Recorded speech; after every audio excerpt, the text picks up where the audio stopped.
Good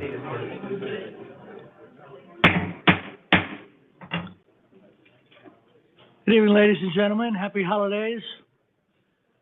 Before we start our meeting, can we bow our heads? We had a great person, part of our staff, part of our volunteerism, Jim Ryan, pass away. And his services were tonight and tomorrow, and I'm going to speak on Friday at the St. Max Church. So we just bow our heads, take a moment of silence.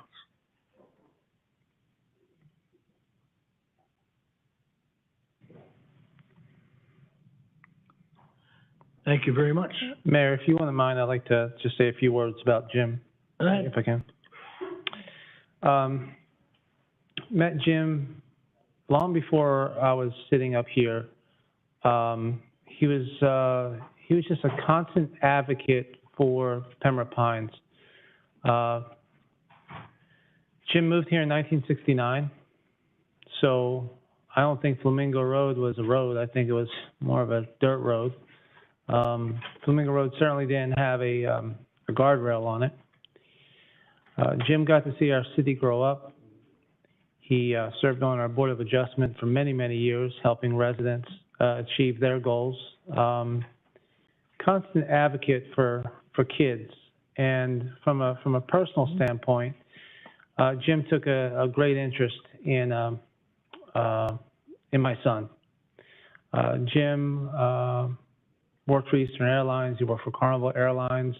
He taught at Broward Community College in the maintenance program. And so when my son Devin decided to pursue that career, Jim was all on board.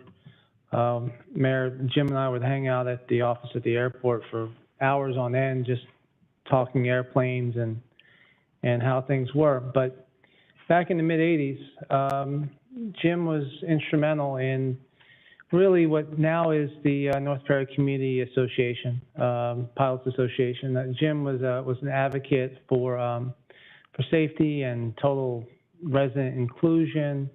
I'm going to miss that guy. I'm going to miss him a lot. And Mayor, I echo your words. I know you're gonna do us proud. But I just wanted to say to the Ryan family, you know, we're deeply sorry for your loss. But Jim's footprint and his heart will always remain in this city. Thank you, Mayor. Thank you. Okay, let's call our regular meeting to order. Roll call. City Clerk, please. Commissioner Castillo. Here. Commissioner Good. Here. Vice Mayor Schwartz. Here. Commissioner Seifel. I'm here. Mayor Ordus. Here. City Manager Dodge. Here. City Attorney Gorin. I'm here. We have a quorum. Okay, could we all stand? We have a surprise tonight. We had a presentation of the colors by the Pembroke Pines Academic Village Military Leadership Club in recognition of the Pembroke Pines Senior Advisory Board for the support to the Military Leadership Club. Proceed, please.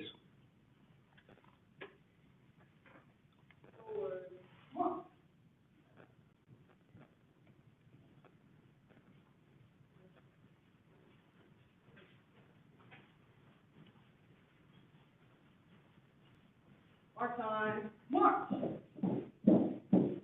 Through. Halt. Left. Straight. Present. Arm. Join me in the Pledge of Allegiance, please. I pledge allegiance to the flag of the United States of America and to the republic for which it stands, one nation, under God, indivisible, with liberty and justice for all. Order. Arm.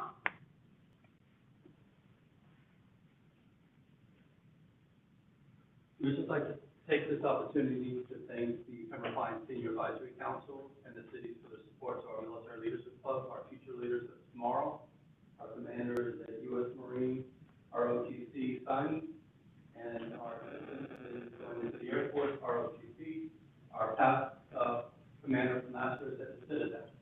So we're very proud of the program and the leaders of tomorrow.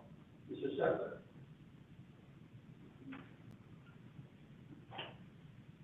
I'd like to present this military star for your continuing support to our military leadership club.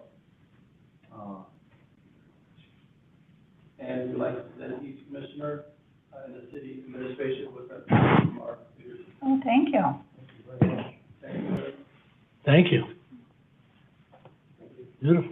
Mr. Mayor, Yes, Vice Mayor, Commissioners, Mr. Dodge, the Attorney and City Clerk. On behalf of the Carl Schechter Southwest Focal Point Senior Advisory Board, we thank you. I'm sorry, I don't want to have my back here, people. We thank you for this, but we thank you. We thank, the board wanted me to say that they thank the charter school, Mr. Bear, Officer Buckman, Ken Jude, most of all, these young people who show the very best of what Pembroke Pines has to offer. These funds that were donated are raised through raffle sales, and bake sales, and bagel sales, and things of that nature.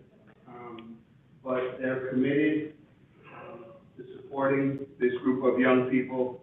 And even though Pembroke Pines has grown up to be a big city, they wanted me to tell you that there's still that hometown feel. And thank you so much. thank you, thank you. Thank you.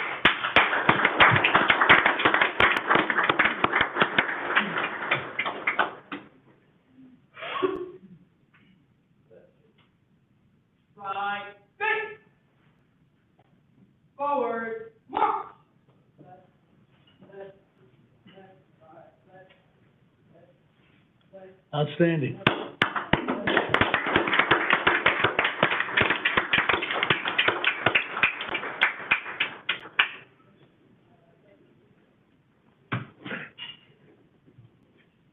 There we go. Okay, we'll go to our addendum, City Attorney. Thank you, Mayor and Commission. Good evening. The public hearing item is addendum number 1, public hearing number 1. The purpose of this public hearing is to receive public comment, if any, on the Consolidated Annual Performance Evaluation Report, better known as the CAPER, for fiscal year 2021. The item to be considered will be heard later in the agenda. As the addendum item, it's a proposed resolution number 2022-R-28, which is a resolution of the City Commission of the City of Pembroke Pines, Florida, approving the program year 2021 Consolidated Annual Performance Evaluation Report, known as the CAPER, for Community Development Block Grant Programs, providing for recordation, providing for conflicts, providing for severability, and providing for an effective date, and Mr. Mayor and Commission providing for a public hearing as required by federal law. Thank you, City Attorney. This is a public hearing. Any comment on the agenda item? Hearing none, we'll close that item, and we'll go on with the meeting, correct, City Attorney? Yes, Mr. Mayor, thank you. All right, let's go to a great transportation master plan, the draft presentation. Thank you all for being here, and you're doing an outstanding job. Thank you. Just need your name and address, please. My name is Stefan Escanes, and I will be presenting on the Transportation Master Plan along with Karina Harvey. All right, well, thank you for this opportunity to be here tonight to present the work performed thus far as we seek further comment on the draft master plan. I believe you should all be able to see this. We'll go through the presentation briefly, the different topics, and then we'll answer any questions that you may have at the end.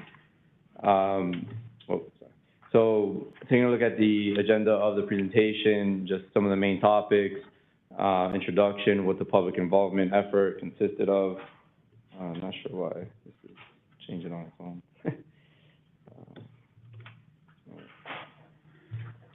own.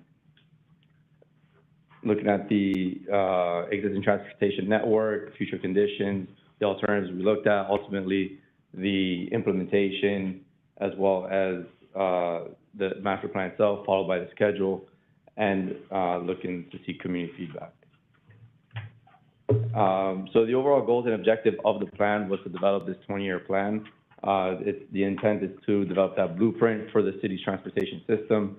What are the mobility needs, provide for better travel choices, improve safety and health through infrastructure upgrades. Overall needs are to enhance the connectivity and alleviate congestion within the city, implement traffic calming measures within neighborhoods, and also help address school traffic operations and safety. So as you can see, the master plan document components itself very much mirror The agenda that I just looked at here from a public engagement, existing, future alternatives, recommendations, moving all the way through to the final report and adoption. So starting off here with a little bit of the public involvement efforts that we've been doing. I started really on day one, meeting with the planning department, followed by a series of meetings with each of you commissioners and the different departments here at the city. We then held a virtual kickoff back in June, where we set up a YouTube presentation as well as a survey where we obtained really good feedback to help us develop these improvements as we looked at existing conditions and such. Met again with the planning department back in October, presenting these improvements, and we're here today to present the draft plan and again obtain this feedback as we work towards finalizing the document and adoption. The public comment period will be from December 19th to January 19th. Karina Harvey will talk a little bit about the transportation network statistics. Good evening. Good evening, everyone. As Ethan mentioned, public involvement, it was a major element in spreading awareness of the project and also receiving feedback. We have reviewed the city's roadway restrictions to determine the agency's responsibilities based on each facility's location. There are approximately 600 miles of roadway within the city of Pembroke Pines, where 250 of these miles are maintained currently by the city, and the remaining are maintained by the state, airport, county, and other private entities. We also review the employment and data, population data using the U.S. Census, recorded as April 1st of 2020. The city had 172,000 residents. Pembroke Pines is the second most populous city in the county and the 11th most populous city in the state of Florida. The median age in the city is 39 and a half. A little over 20% of the population is 18 years of age, and excuse me, 18% of the population is above 65 years old. We, as part of the Transportation Master Plan, we also review 33 schools observing arrival and dismissal period. We look at 15 traditional public schools, 17 charter schools, and 1 private school. The icons in blue represent the public schools, the green represents the charter schools, and the dark blue is the private school. We also look at the annual average daily traffic, and this information was obtained from Florida Department of Transportation Traffic Online database, and we utilize this information to identify the high volume roadways, which are shown in this graphic. Pines Boulevard, University Drive, Pembroke Road, Florida Turnpike, Flamingo Road, Sheridan Street, US 27, and I-75. Our crash data was obtained for the last 5 years using Signal 4 Analytics, and we look at the reports from the year 2017 through 2021. And as shown in this graphic, we see the hot spot where all the accidents occur within the last 5 years, approximately 28,348 crashes. We have been working on the improvements to enhance the traffic congestion and safety for all road users. We also look at the proposed capacity for the roadway segments, and we use the AADT from FDOT and also the model, SERPA model, to forecast the volumes for 2045 using the annual growth rate. and the ranges for the grades are from 0 to 3.61. Another important element that we look into was the safety.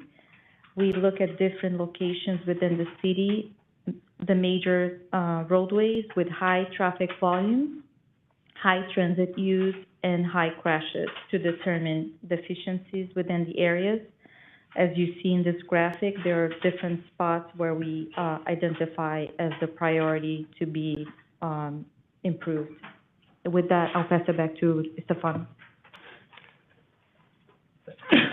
Stefan Canis. Thank you. So, as Karina just kind of went over some of the safety and overall capacity needs of the system, again, from the overall vision, we're looking at different choices. And so, talking first here about public transportation, the city consists of 12 county routes as well as 3 community bus routes. And here you can see the map of this system and area of service. So taking a look at that, there are a few underserved areas for which, 2 additional community bus routes would help service those underserved areas.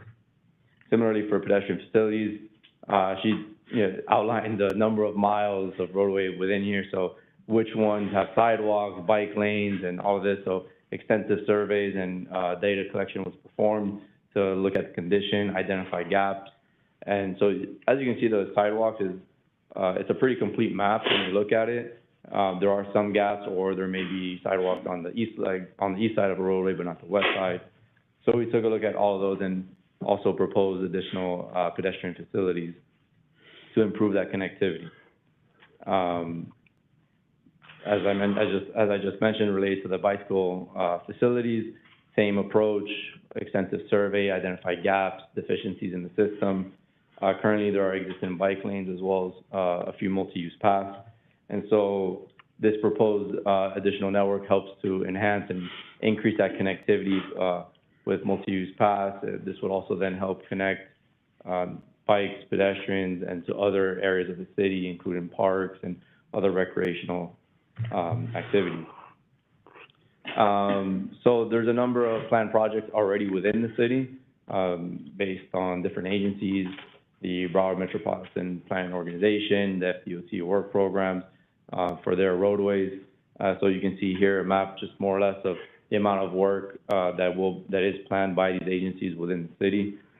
These are things that development is planned, helps provide them a roadmap of what the city vision and what they may be looking for out of some of these projects and which elements may be incorporated, where there's overlaps and such.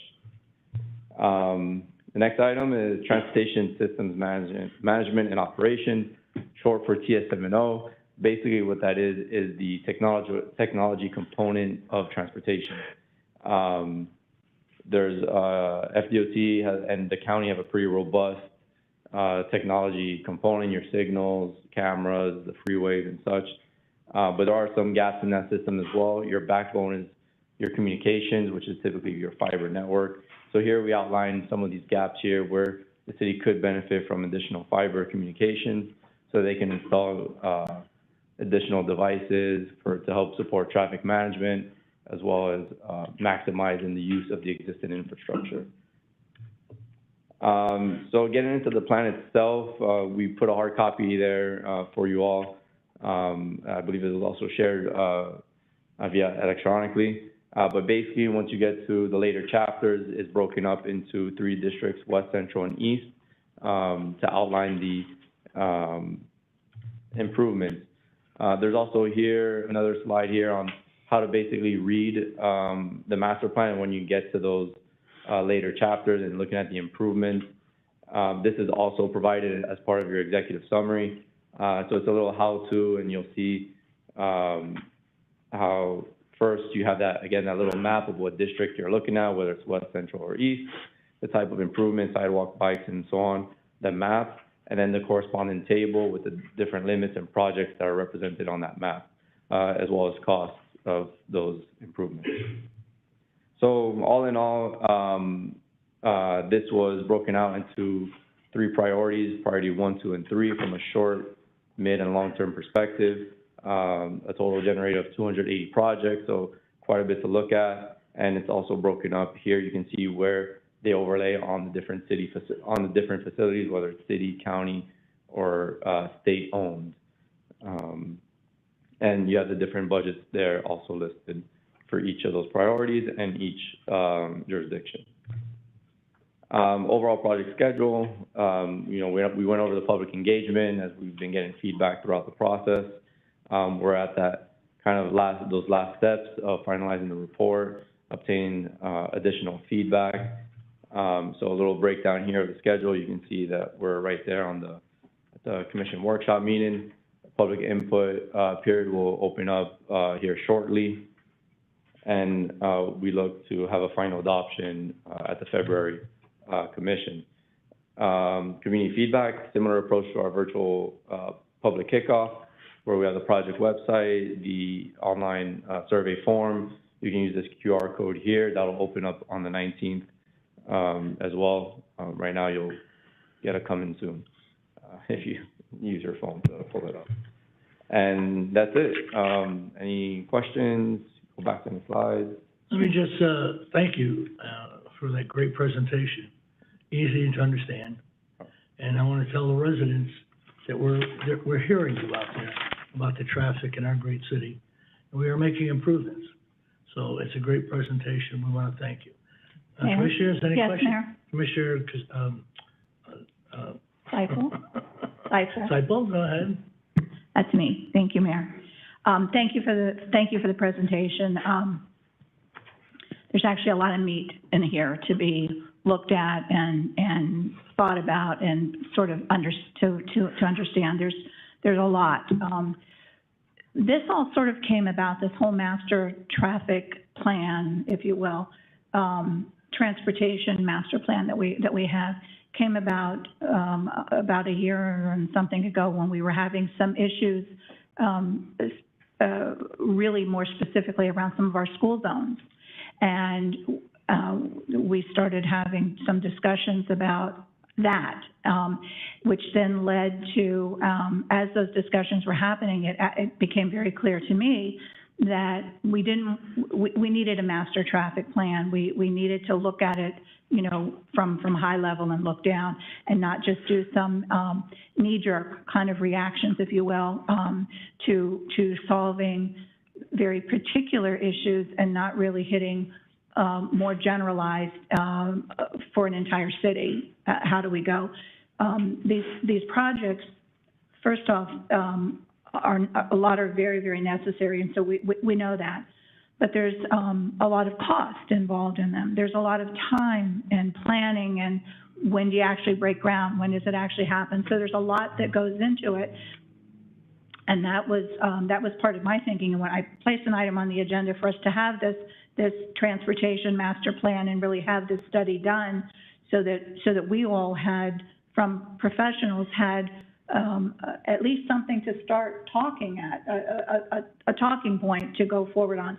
And I think what you've given us tonight certainly is, like I said earlier, a lot of information, a lot of, I think we need to really look at it. We need to have some more discussions. We need to, and I'm very happy that that you have on your calendar, that you had there, your little timeline, a very specific time to get with our residents to hear and let them ask questions about this that you're presenting to us. And that, Mr. Dodge, I would hope that this would be available online or somewhere, that if our residents wanted to have access to this prior to the public meeting, that they would be able to have something to look at and be able to make their comments on. Otherwise, when we come to a meeting, it's kind of wasted time, and that they aren't really as prepared perhaps as they should be to come to the meeting, and to be able to, you know, to be heard on that part of it. So I would hope we would be able to do something like that for the residents. Thank you. And I do hope then that when we do that the residents actually participate and come out or send messages to us somehow on what their ideas are, so that we can bring those things forward and make sure that we are hearing from all of them with their individual, not just complaints, but perhaps, you know, problem solving, you know, an idea, something that may work as well. So thank you for doing this, and I thank my colleagues for supporting the item to get this started, and I think we're making some headway, and I look forward to seeing where we actually end up with all of this. So Thank you, Commissioner. Thank you, Mayor. Commissioner Castillo? Yes, thank you very much. I had asked some questions about this draft. I got a response pretty much as I was walking in the door. And so I want to review those questions with you if I can. So I asked what the estimated cost of all this, of what's not already funded, would be. And what I was told was that in your analysis, in terms of what you're suggesting that be done, FDOT has about $16.8 million of funded projects. This is, I'm reading from staff's report. Is that? I don't know. I just, similar information here. Okay. And then the county has 28.8 million. And the city's number, well, this number is different, but it's about 78 million. So the county and the FDOT dollars are already secured? These are cost estimates at this point. But these are cost estimates for new projects, or these are cost estimates for the existing? breakdown of the 280 projects, Yeah, but, categorized over the 3 priorities. okay. But the county and FDOT cost, those include projects that are already funded, or for which new funding would have to be sought? That would be for new funding. Okay, okay. And the second thing was that I asked what measurable change would occur as a result of this. What I was told was that level of service F would become level of service D. Correct. So the roadway is identified to exceed capacity, which would be level of service F. Then the target there through those capacity improvements is level of service D. Okay. And that's an improvement. That's an improvement. It's a lot of money for that improvement, but it's a lot of cars too. Okay. The third question I had was under school drop-off. I wasn't quite clear about what you were talking about, implementing a walking school bus program and then improving school busing programs. And what I was told was a walking school bus program is a low-cost strategy to improve student safety for those who live within walking or bicycling distance. A walking school bus is a group of children walking to school with one or more adults. Correct. Okay, that's not busing at all. Well, that's kids walking with an adult. Right. It's the program title. It's not an actual bus. It's a Okay. let's walk together. And then the other one was, and this is why I think when we met, I mentioned this to you, and when you do more community outreach, you will undoubtedly hear this. So, you know about the 2 mile rule with school buses. If you live. Commissioner, your microphone. I'm sorry. You went out. Am I back? You're back. Thank you. Thank you. So if you live within the 2 mile radius of a school that you're bounded into, you're not eligible for school busing. Thing about that is the vast majority of kids that attend all of our schools live within those 2 miles. That's why they're bounded there. So we know that the most traffic inefficient way to get a kid to school is 1 per car, right? So if we want to reduce the number of cars, we got to get them on buses. Now, it's fine if they walk. But I sort of know folks in Pembroke Pines, and some might be convinced to walk, but many are going to be concerned about rain and lightning and bugs and the heat and the distances that are involved to get to these schools. I think with bicycles, it's a slightly different story, but some of those things apply as well.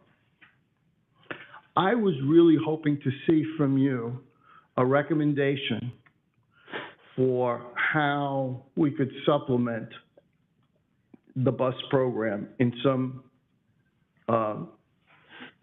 manner so that we can get cars off the road.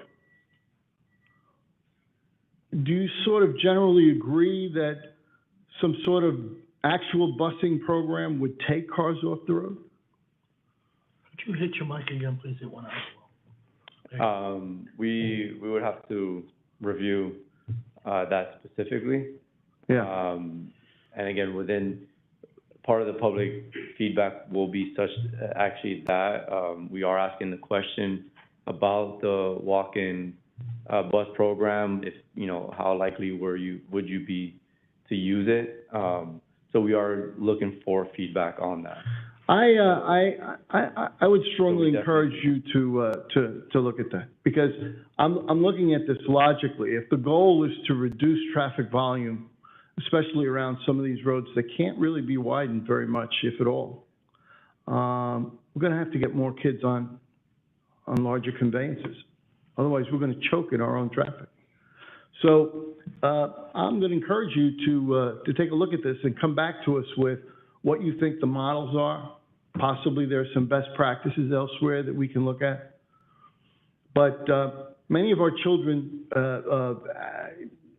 it could be that the distance between the entrance to their development and their school is almost equally distant.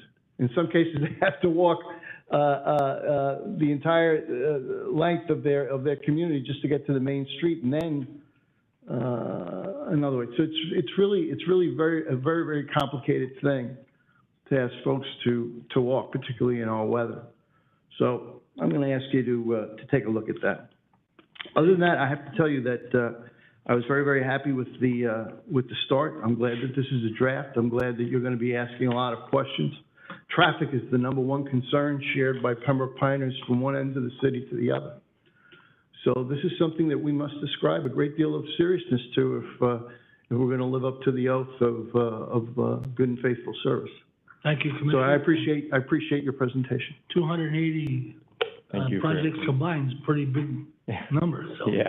Commissioner Good. Well, thank you, Mr. Mayor. I do appreciate that. And thank you to Metric Engineering, who's performing the services for us here. So, I got to tell you, this is a fantastic academic compilation of information and things. And I do recognize that a lot of what you've done here is, there's a capacity focus, improving capacity for mobility, I guess.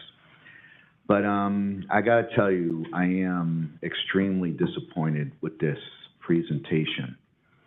Yeah, you've done a great job at showing us how to improve capacity, how to improve mobility, but we didn't do anything to talk about the traffic calming component either. I know that in my meetings, that's all I talked about, because that's all my community talks about, is traffic calming.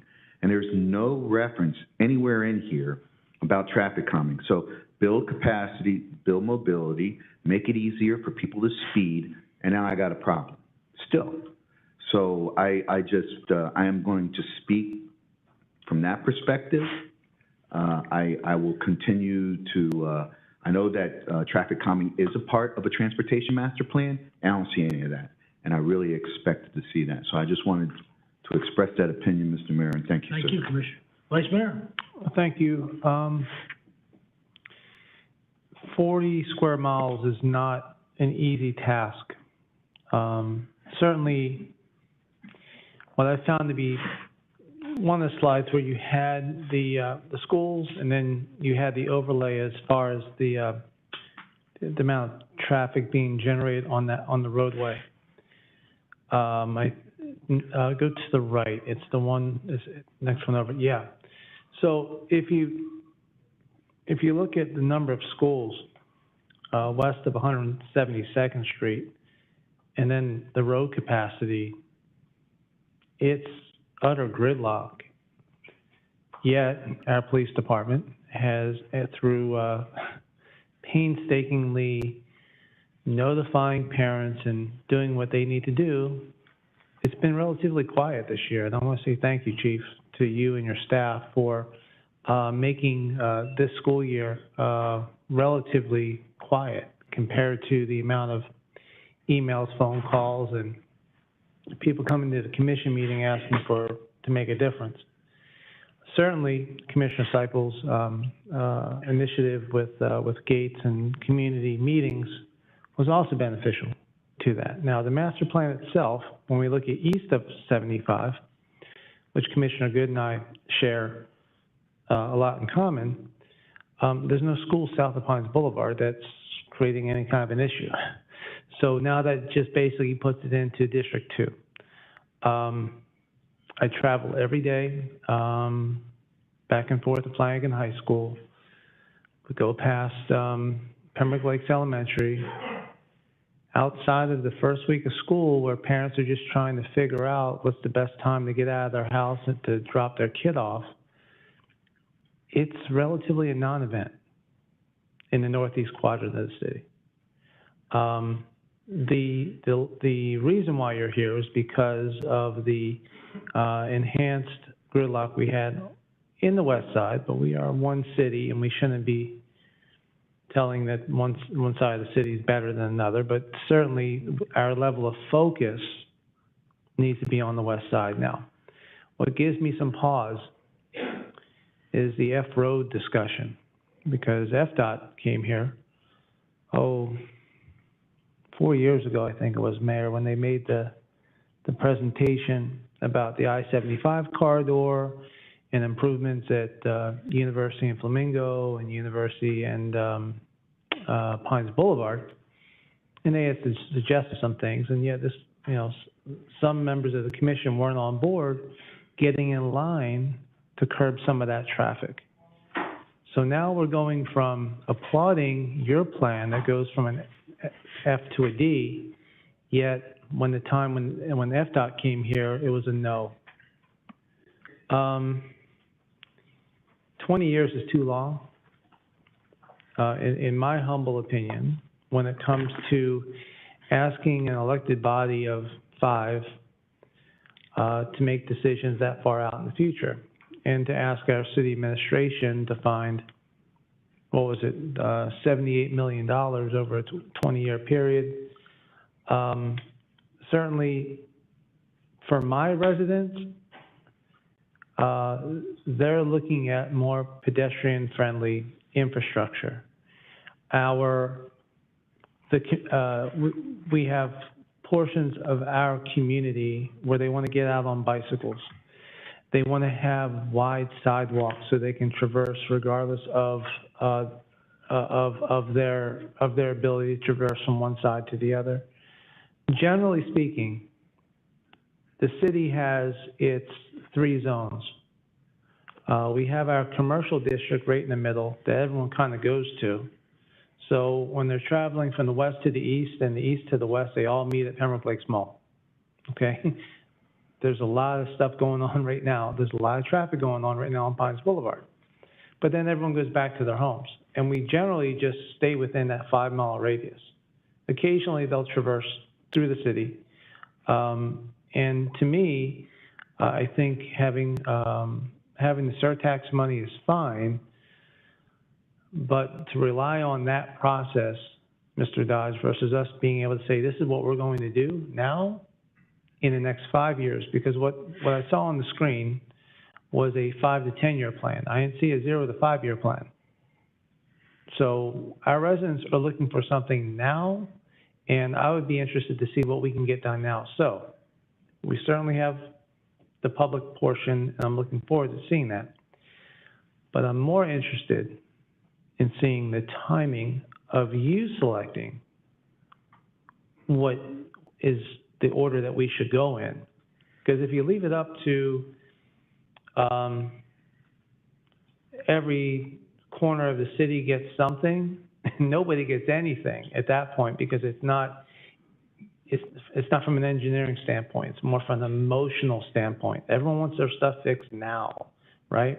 Well, certainly building all this infrastructure didn't happen overnight. We knew that if we kept adding schools, that there were going to be more kids and more traffic, but yet that continued. So I'm looking for a third-party guidance, a game plan of, you recommend, what's the best way to move forward? What should we be hitting first, within the first 2 years, within the first 5? Because 5 to 10, that wipes all of us out. We're only here for 4 years. So 5 to 10 isn't sometimes as far as local government can see. It's usually keep taxes low, what can we do with the budget that we have? And then all of a sudden you have a bunch of punting. And at some point, the game's over. You run out the clock. You don't have enough time, and it costs too much money. The cost of borrowing money now, $78 million going out for a bond. I could just imagine with the Fed rate just going up the way it is right now. So that's what I'm looking for. And I would be interested, and I'm wrapping up here, I'd be interested if that question is asked to our residents. What do they want to see first? Get their opinion, present it to the commission so that we can have an ongoing discussion. And when will that be? Mayor, do you know when this is coming back to us? Don't know, we'll find out. Mr. Dodge, when is this coming back? I believe the goal was around February. Okay, oh, he said, I'm sorry, you didn't say that. All right, thanks so Right. much. All right, thank you. We're Mr. not- Mayor, I only have one other question. I apologize to the. Okay, hold on. We're not experts up here, you know, but we do know our city's means and our city's needs. So we want to expedite it as soon as we can. So we appreciate what you're doing. When the vice mayor says 5 years, 10 years, we'd like it done in a year. So, Commissioner Good? Yes, we should just give them the money and they'll get it done. If we could go to the very last slide, I guess that was,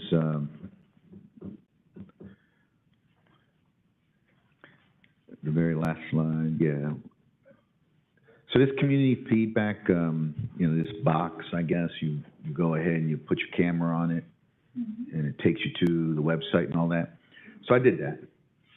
And where it takes me is to sign in to Metric Engineering ArcGIS login, asks me for a username and a password, which I don't have either or. And I just wonder, how does Mr. General or Miss General Public navigate this? So that's going to be open to the public on the 19th. So we wanted to make sure you already have the QR code as part of. Yeah, but I'm just saying I did the QR code. No, but it Okay, is going to open up on the 19th. okay, very good. We're finalizing the questions. I think, you know, some of the input that you provided will help also perhaps add a question or two to the survey. Mhm. And also, I think related to the traffic calming, we'll make sure that to really spell out and specify the difference between the safety improvements and calming measures that we did outline, as we did look at them. So I That's just fine. want to Listen, make sure. all I'm talking about is the QR Right. code, because we No. do have people that are watching All right, we got TV, yeah. and they will No. do the QR code, and they will get exactly what I got. No, Okay. that's fine. I- So that's good. let me- That's let me what say the you're public needs to understand. It's the 19th. You're working Thank you. with great staff, so we hope to see it again finished. Thank you very much. Thank you very much. Okay, announcement of items to be pulled from the agenda, City Clerk. No items, Mayor. At the request of the public, There is an item at the request of the public. all right? Mr. Al Salvi would like to address the Mr. commission. Sullivan?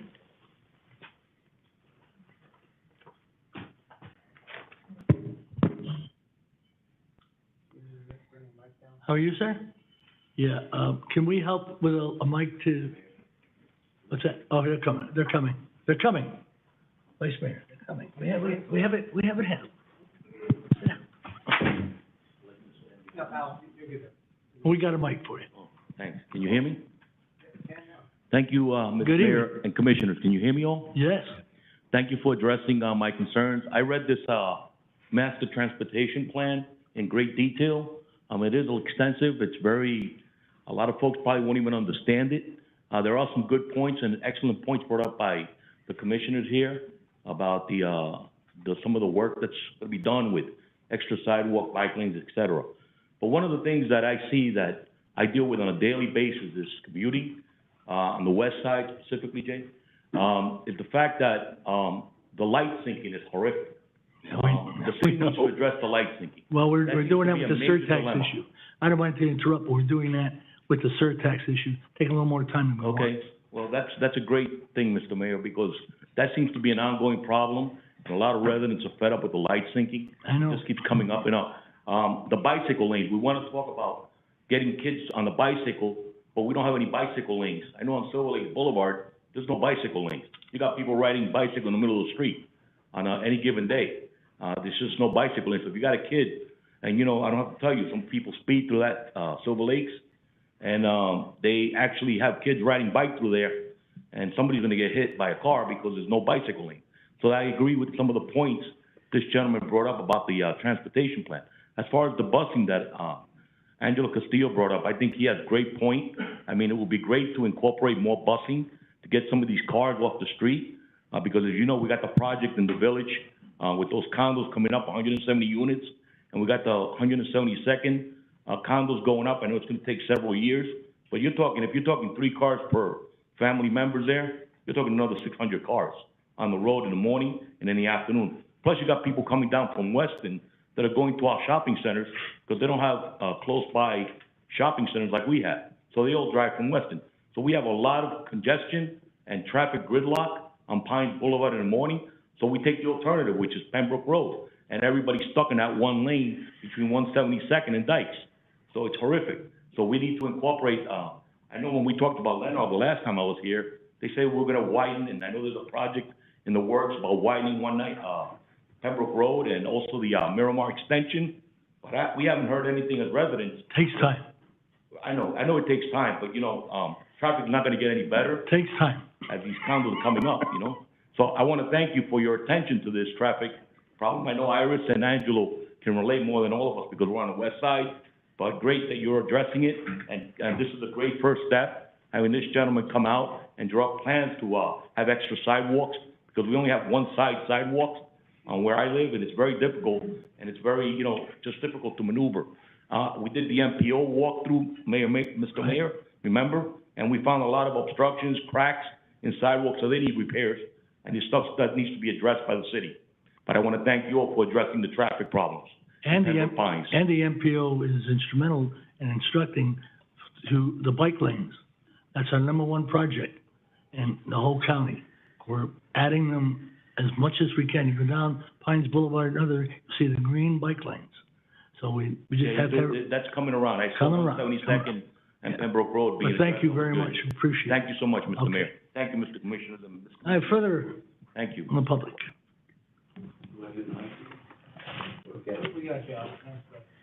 City Clerk? Thank you to the whole city for helping. Thank you, thank you. City Clerk? Further No items from the other, public? no other requests to speak. About a commission order report? No commission order to report, Mayor. Appeals of the Board of Adjustment? None, decisions? Mayor. About announcement of board and committee appointments? No announcements, Mayor. Consent agendas, I have items 1 through, let's see here, 14.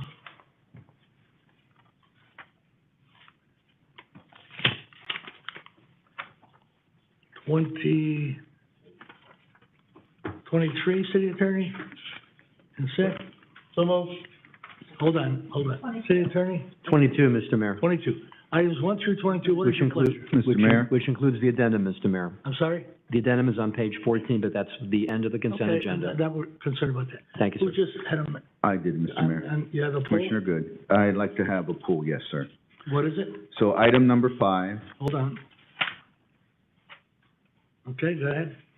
item number 20,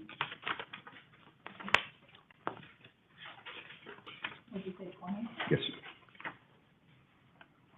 All right, And item number 21A, B, and C.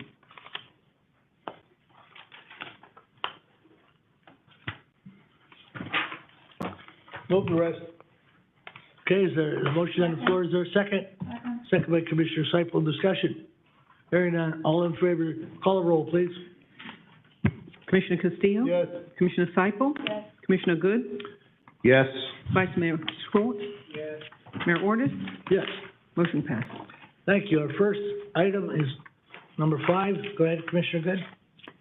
Thank you, Mr. Mayor. Item 5 is motion to approve the second amendment to the design criteria professional to prepare the design criteria package for a new police department headquarters agreement with Architect Design Group, ADG, and approve a change order for an amount not to exceed $43,250 to provide Phase 1 of a structural code assessment for the existing Pembroke Pines Police Department headquarters and adjacent Pembroke Pines Fire Department facilities in order to provide the city with pertinent information as it considers the merits of the continued use of the existing structures for the city's first responders. Second.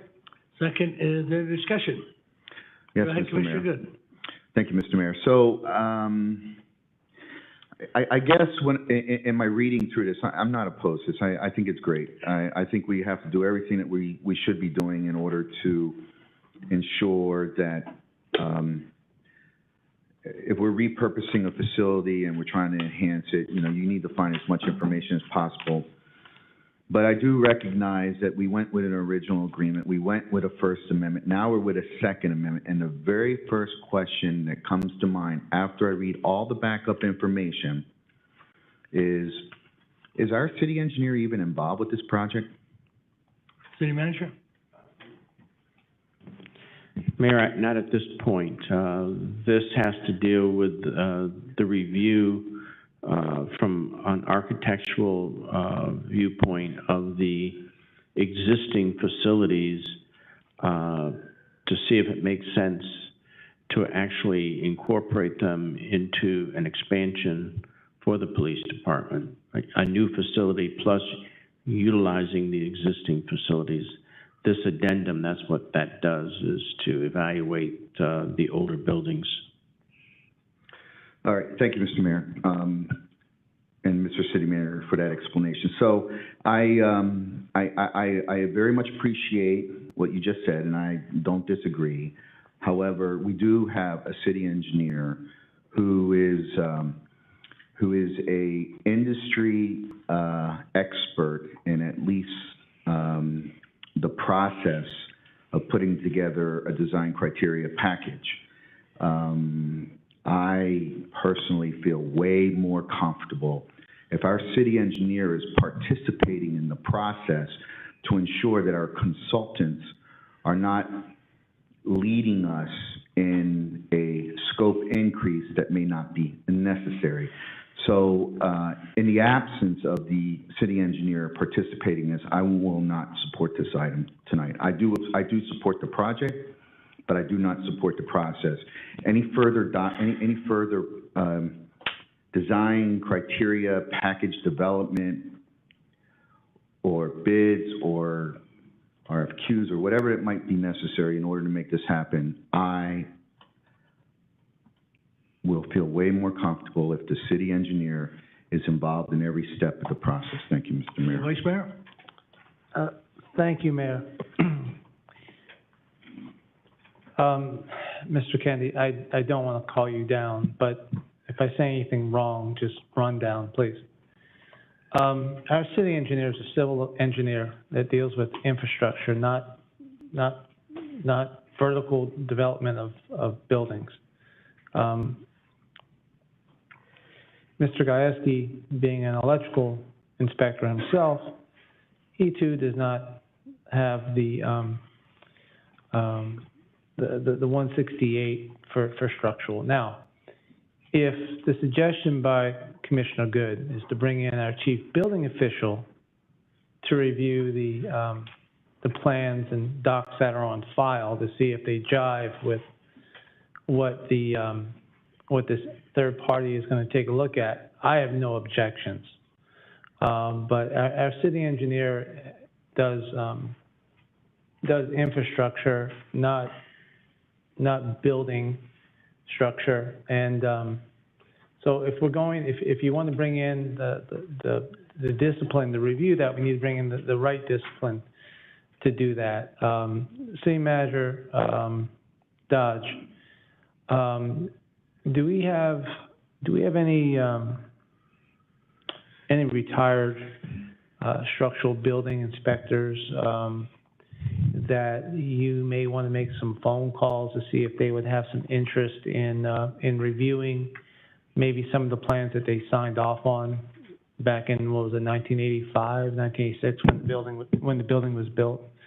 At least to bring some historical perspective to it, but certainly I'll let you answer that question. Let me finish my thought, City Manager. But I'm going to support this item. I want to see our police department be able to function without like jamming like 7 people into a broom closet. Like we are at the end of the line. They can't do any more than what they're doing. I was hoping that this building would have been built already. I asked for this over 2.5 years ago, and here we are. Now, the fact that we have moved different locations and now we're back to our original spot I'm okay with that. But I like to see this building completed well in advance of the first sidewalk that we're going to get from this traffic study. We cannot wait any longer. We are strapping our police department. Our fire department obviously is impacted by any changes that we're making here. So sooner rather than later. So if you could answer my question, City Manager Dodge, do you have anybody that you think in your Rolodex that you can make some phone calls to see if they'd have some interest in reviewing and maybe sitting in with this third party? Mr. Mayor, I think from 35 years ago, it'd be difficult to find anyone who may still have knowledge of it. However, what Commissioner Good is referring to, our city engineer, our plan reviewers, our fire department, the building official, and all the inspectors actually, as part of the process to build the facility, will be involved in it. If the question is whether or not you believe the evaluation by this independent architectural firm is the appropriate group to tell us, yes, it does make sense to do it, and the issue really is what needs to be done in the building to bring it up to today's code. And is it going to be more expensive to do that than to tear the building down and start over? But this plan involves an addition of a significant wing and the reuse of existing facilities, and that's what's going to have to be determined, and that's really based on the Florida code, what needs to be done. And regarding the estimates and what they come up with, yes, as a staff, we do review those, but we're not in there really directing them or making those decisions. We really need to leave that, I believe, to the architectural firm that you all selected based on that process. But again, we are involved in that whole process on a staff level from the beginning right through the end. Okay, further discussion. Yes, Mr. Mayor. Vice Mayor? So again, I want to make it very clear. I am not questioning whether this stuff needs to be done or not. I'm questioning whether our city engineer, who represents the city of Pembroke Pines, is participating in what a city engineer should be participating in.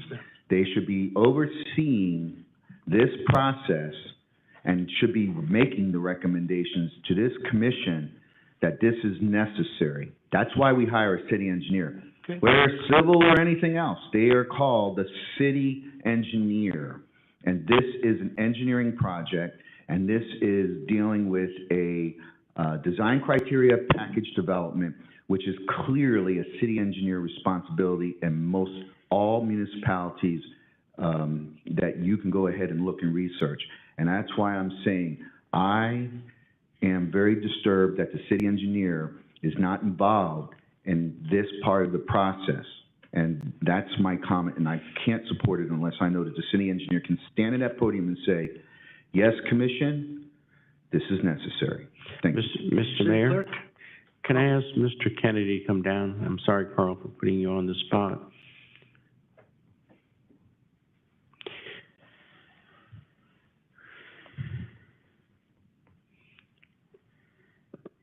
Carl, whenever we have gone out for building construction and we've hired outside engineers and architects to do work, have you been the liaison person who has overseen the project to either say yay or nay? Depends on the type of project. Well, let's talk about a police station. I mean, I can certainly review design criteria packages, and I can look at the results of what the. No, are you involved? Well, currently, I'm involved with the infrastructure, the Okay. paving, That's the answer. grading, drainage Okay, up front there, but none of the vertical stuff. okay.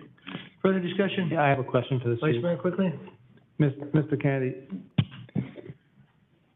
have we done any soil sampling, bore samples for the proposed new wing? Do we know if the height and weight of that proposed structure, if the land that we have there is capable of holding that weight without massive pin piles and Yeah, and earth? I would certainly want to see that before making any decisions. Right, so that portion of the, that would require testing. I mean, you can draw something up, but we would have to do testing before we can actually move forward. So is that something that we can do ahead of time? Okay.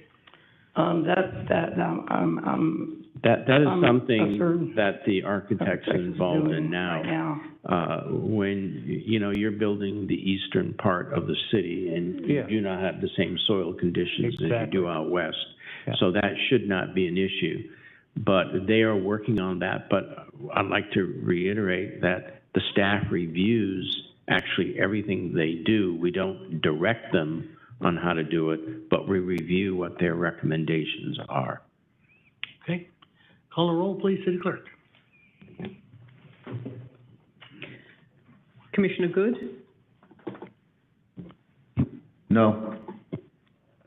Commissioner Castillo? Yes. Vice Mayor Schwartz? Yes. Commissioner Seifel? Yes. Mayor Ordus? Yes, Motion passes. thank you. We're on item 20, Commissioner Good. Thank you, Mr. Mayor. So item 20 is, Conditioning for our schools. excuse me? So motion to approve the purchase of 2 Aeon rooftop air conditioning units for the East Campus Charter School in the amount not to exceed $163,925 from ProTech pursuant to section 35.18, parent C, parent 8 of the City Code of Ordinance, and to also approve the purchase of 2 rooftop units and 1 fan coil unit in the amount not to exceed $29,570 from Trane, utilizing pricing established by Omnia Partners Contract Number 15-JLP-023 pursuant to Section 35.18.C, parent 6 of the City Code of Ordinance. Is there a second? Second by Commissioner Castillo. Go ahead, Commissioner Fed. Thank you, Mr. Mayor. So I'm a little perplexed in this item, requesting the city commission to approve this item in the best interest of the city, which is section 35.18, parent C, parent 8. So we are asking, or staff is asking the commission to approve $163,000 or $164,000 purchase from ProTech based on the best interest of the city. And so once we make a decision to approve something in the best interest of the city, that means that this commission then becomes accountable to that procurement, because we are authorizing our procurement rules to be bypassed. because we think it's in the best interest of the city. What perplexes me is why are we, the commission, being asked to approve this purchase in this way? So some of the backup that has been provided to us.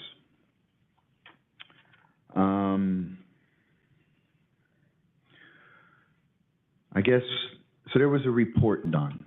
An engineering firm called RCI Engineering went out to the East Campus Administration Building and did a, look at the air conditioning. Rightfully so. They said, oh, well, you guys got this, that, the other. And by the way, we are making, we are making a specification for you to procure a specific type of system. This particular type of system is they included what they call an energy recovery wheel and a modulating hot gas reheat. So I guess it's a kind of a custom thing, which is, okay, no worries, that's great. And then they further say they specify this particular company to provide the unit. And so, okay, so if the city accepts that specification and that specific company, so the city went further and said, okay, they went ahead and they obtained, whoever is managing this project, a letter from Aon saying that Protech, who we are being asked to make a procurement from, is the sole, is the exclusive sales representative for South Florida for selling that product. So there's a letter that says they're the only ones that can do it. So if the city is accepting the specification and they get a letter from the manufacturer saying a local company is able to make the purchase, and we have a code, and Mr. Attorney, if you could advise me, which code reference is for sole source? City Attorney? I'd have to pull out the code to get the exact section. It's not being referred to, nor is it being used as a criteria here. But there, Okay, I'll wait. There is a provision. I can find it. Thank you.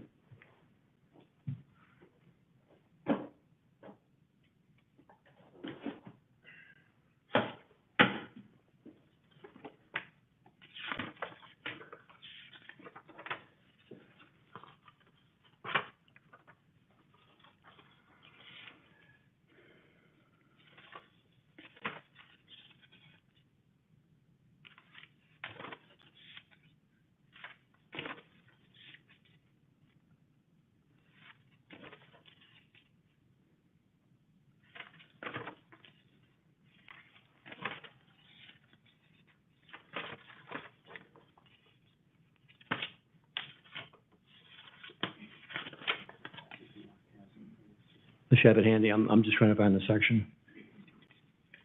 What section do you have, Mark? Mark Gomes, Procurement Director. The section regarding city standards, single source and sole source is section 35.18.3, C3. C3. So we have a procurement code that says that if we only have a single vendor, if the city is accepting the standard or the specification, we have a letter that says this is the only person that can provide it to you. We have a code that says there's a sole source capability of making the procurement. Why is this commission being asked to accept the accountability for the procurement when there's already a code that exists that says you can make the procurement based on sole source? So why are we asked to take that accountability? I'm not comfortable with that, particularly with the backup that's been provided in this item. Okay. Mr. Mayor? Yes. I believe the item and how it's designed is simply to instruct you, or instruct as far as backup. There is a code there. The only thing we're asking for you to do is to approve the award. We can't do that administratively. No, you are asking us to approve the award pursuant to the section 3518C8, which says that we are approving this based on best interest of the city. I don't think it needs to be a best interest of the city. So, Mr. Mayor, if I may, I'd like to probably make a motion to amend the language. You such can that make a this would- substitute motion, or you can make an amendment.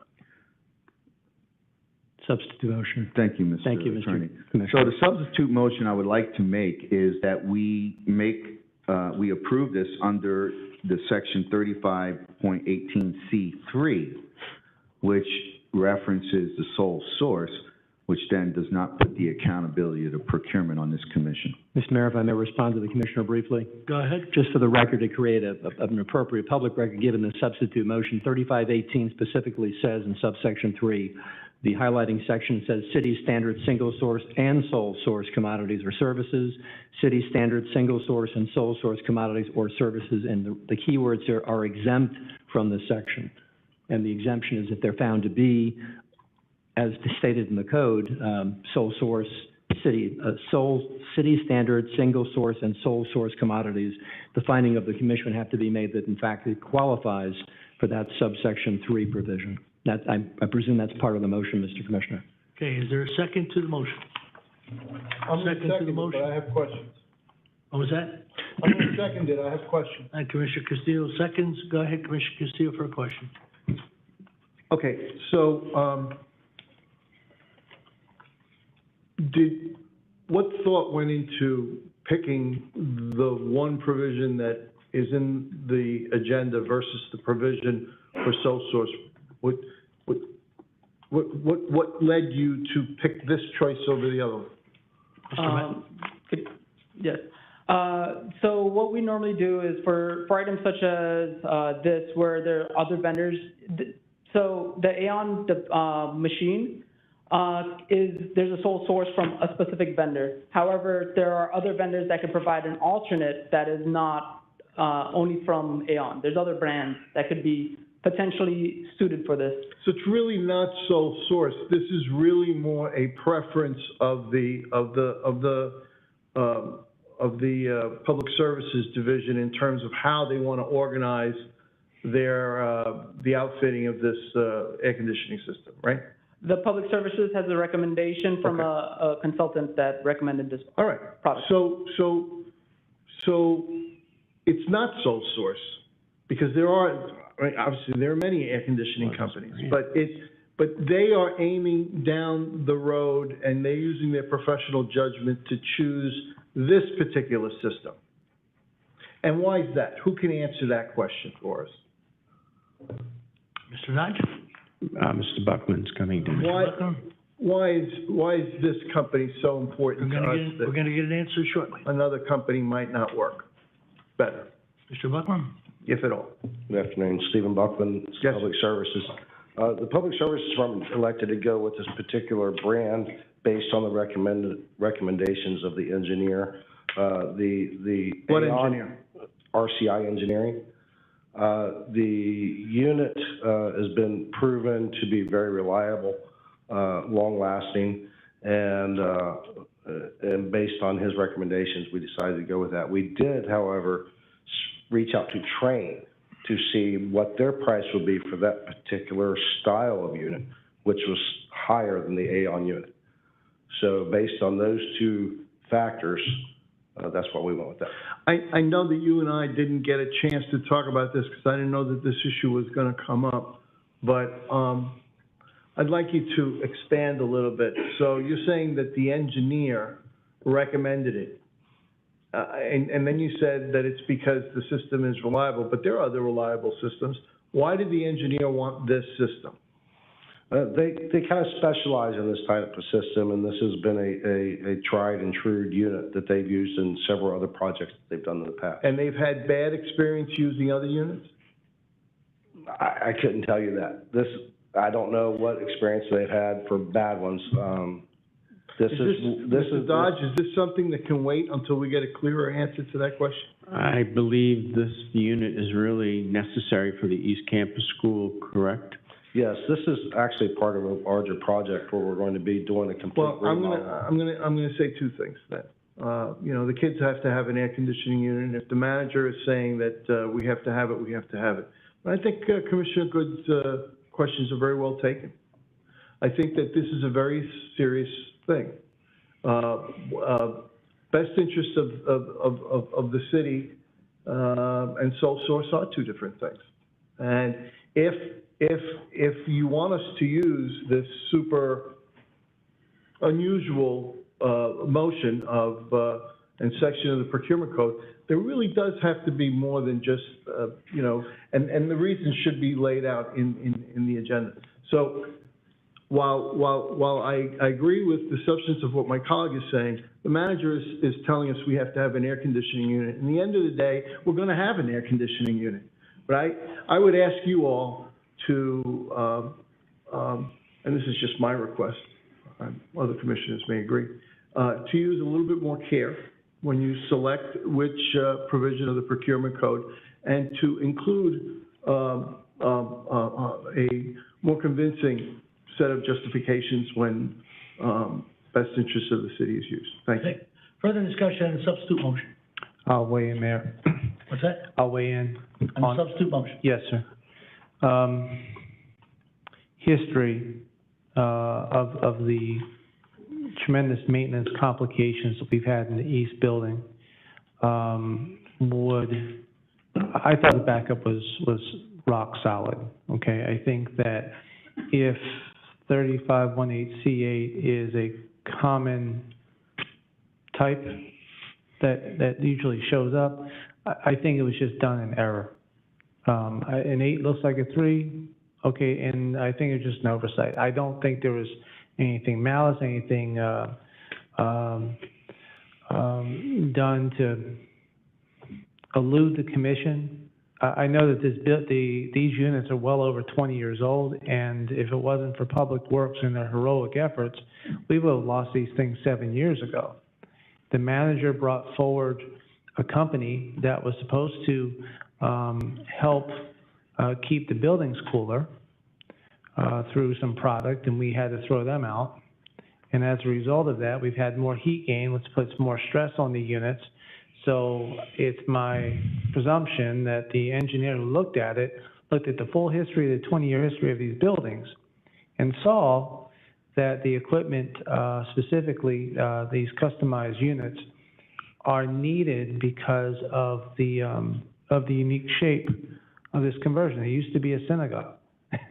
and there's just, I mean, you can ask our city engineer this question. He can tell you about load calculations on mechanical units. That's something he can do, and this is something that we need. This is our oldest campus. What I want to point out, though, is what the manager has done is he's paying for a unit now because we set aside reserves for it. We didn't ask the public for a bond to put an air conditioner unit on a roof that's going to take 30 years to pay off the bond. So this is how we're able to be more efficient than other agencies within this county when it comes to public education.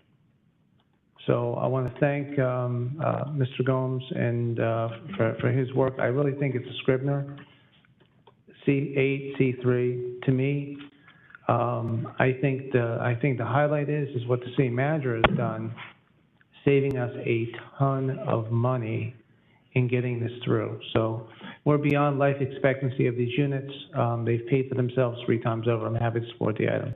The substitute, Clerk, call the roll, please. Substitute motion. Commissioner Good?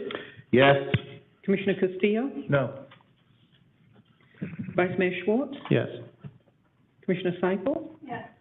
Mayor Ordus? Yes. Motion passes. All right, thank you. We're now on, Were we voting who's on? talking? I'm sorry, Mr. Mayor. Were we voting on commission? Substitute motion. Oh, I beg your pardon, you're right. Now we have to go back and vote on the motion. The right, city attorney? Or was, hold on. No, I'm asking the city attorney. Mr. Mayor, if you will, the offering of Commissioner Good was a substitute motion Yeah, on the same subject and matter, and was Yeah. voted on in the affirmative and was approved by the commission So on a that's- 4-to-1 vote. so, Commissioner Castillo, can I ask the question, please? I'm the one who brought it up, so I have to have an answer. City Attorney?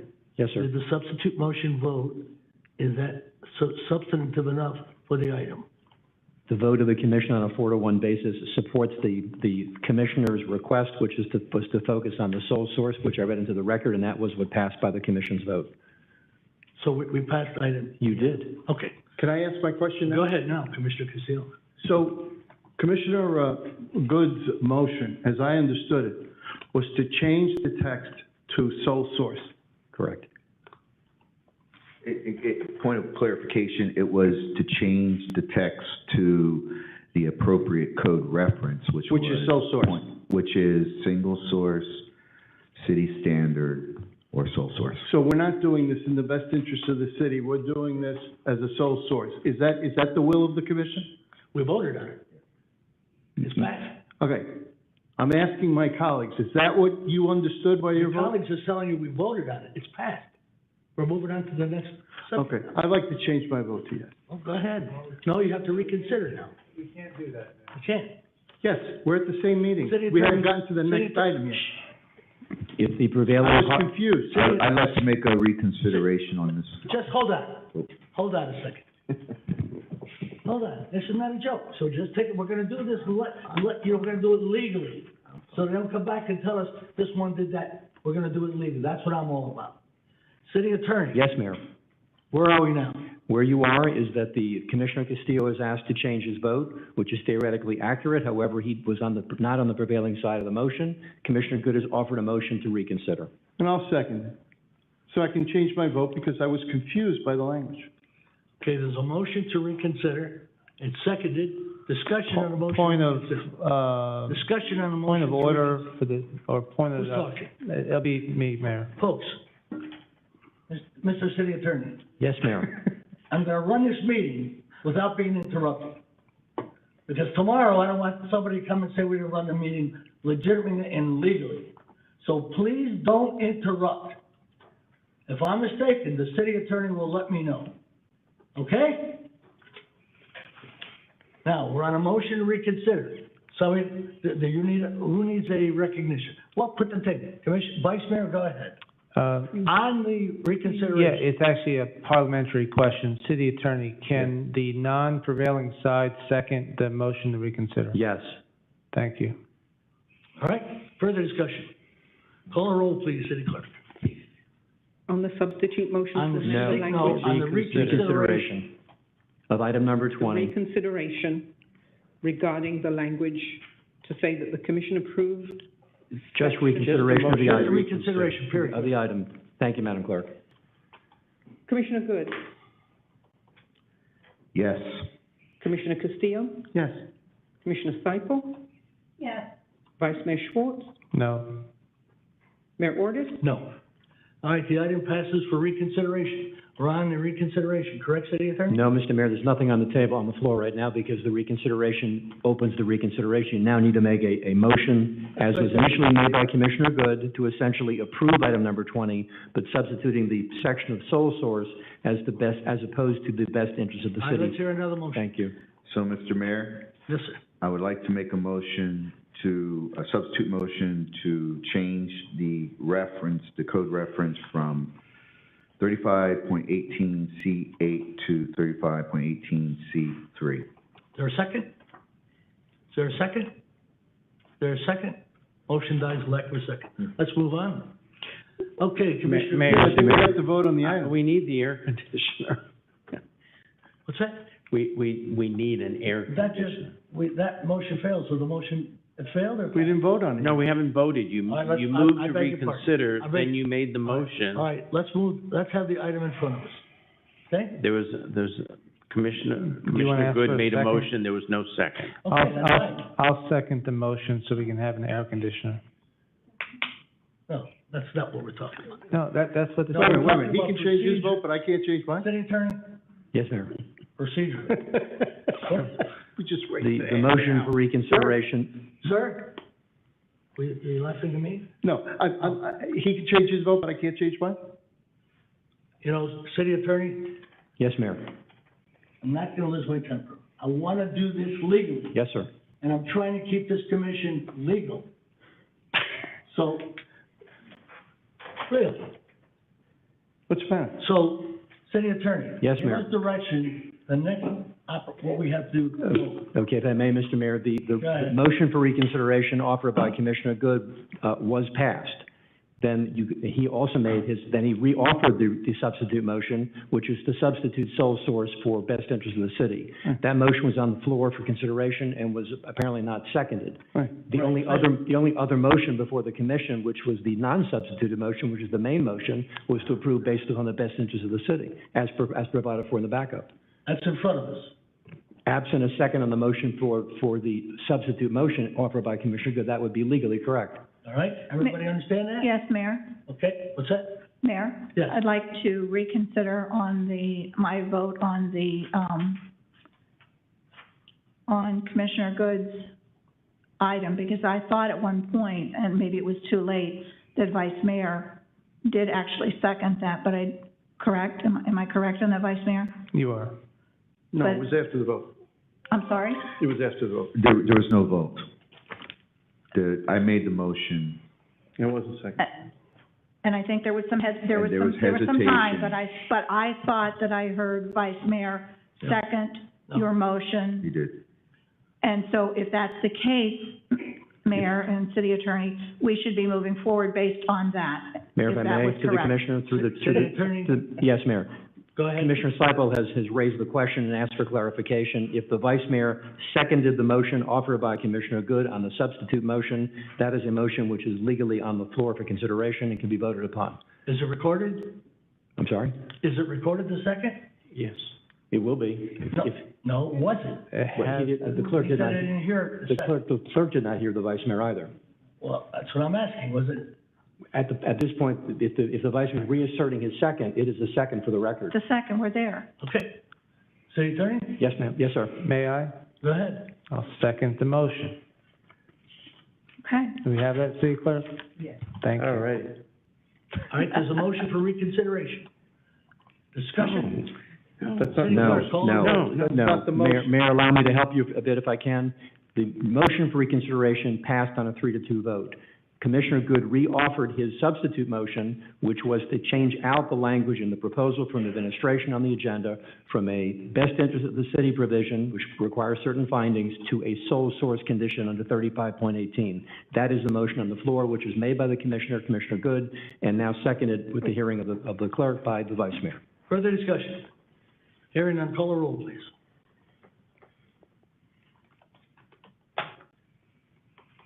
Commissioner Good? Yes. Schwartz. Sorry, my microphone. We need to kill the public mic for your mic to come on. We only get 8 at a time.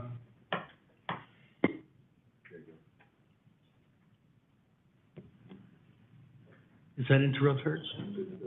There you go, now you're Okay. good. Thank you, Ms. Yep. Okay, I'll begin again. Commissioner Good? Yes. Vice Mayor Schwartz? Yes. Commissioner Seipel? Yes. Commissioner Good? Commissioner Castillo? I'm sorry. Yes. Mayor Ordus? Yes. Motion passes.